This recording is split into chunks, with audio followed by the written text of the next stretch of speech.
ท่านผู้ชมในระยะ6 เดือนต้นปี2025นี้ทั่วเมืองสนะสมบูรณ์ได้มีกรณีผู้ที่ติดเชื้อไข้ยุงลายจำนวน3กรณีและถ้าเทียบใส่ในระยะเดียวในปีที่ผ่านมาเห็นว่ากรณีติดเชื้อไข้ยุงลายมีการลดลง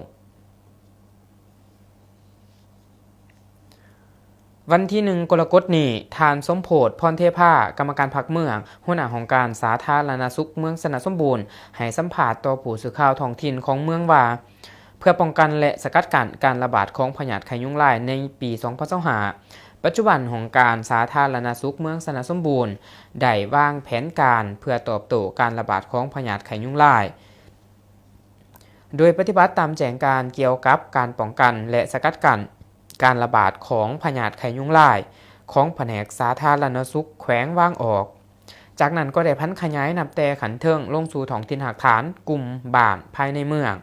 โดยสมทบกับพนักงานสุขศาลาอาสาสมัครบ้านพร้อมด้วยองค์การปกครองบ้านพ่อแม่ประชาชนนำพาเคลื่อนไหวสร้างขบวนการทำลายแหล่งเพาะพันธุ์ที่มาของหนอนหนำยุงลายเคียงคู่ไปพร้อมกับการเฮ็ดเวียกงานสุขศึกษาประจำแต่ละอาทิตย์อย่างต่อเนื่องซึ่งในระยะ6 เดือนต้นปีเมืองสนะสมบูรณ์มีผู้ติดเชื้อไข้พยาธิยุงลายทั้งหมด3กรณีที่ได้รับการยั่งยืนจากศูนย์วิเคราะห์ของกระทรวงสาธารณสุขแน่นอนบ่มีตัวเลขเสียชีวิตและถ้าเทียบใส่ในระยะเดียวของปีที่ผ่านมาเห็นว่าตัวเลขการติดเชื้อพยาธิดังกล่าวแม่นลดลงสาเหตุย้อนพ่อแม่ประชาชนส่วนหลายมีความรับรู้และเข้าใจหลายถึงวิธีการสกัดกั้นและป้องกันพยาธิไข้ยุงลายโดยผ่านการโฆษณาประชาสัมพันธ์ทั้งสื่อมวลชนต่างๆและระบบโทรคมของบ้านย้อนความเป็นเจ้าการของอ้ายน้องพนักงานแพทย์หมอที่มีความเอาใจใส่ประสานสมทบกับสายต่างสายขวางตลอดหอดองค์การปกครองท้องถิ่นสุขอยู่ทุกภาคส่วนเป็นเจ้าการให้การร่วมมืออย่างจริงจัง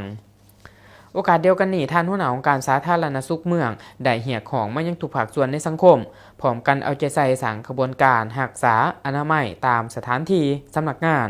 บ้านเฮือนที่ตนรับผิดชอบให้มีความสะอาดเป็นประจำโดยถือเอาการปฏิบัติตามหลักการหาปอที่กระทรวงสาธารณสุขวางออกอย่างเข้มงวด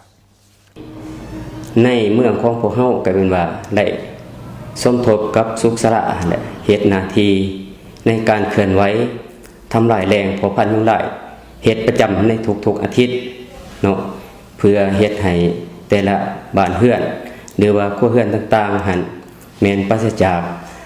นอนหนำยุงลายและเฮ็ดกระบวนการทำลายสมทบกับการเฮ็ดสุขศึกษาให้ความรู้เกี่ยวกับพยาธิไข้ยุงลายให้แก่ประชาชนอยู่ในท้องถิ่นหรือว่าอยู่ในครัวเรือนของประชาชนอยู่ในแต่ละบ้านเนาะ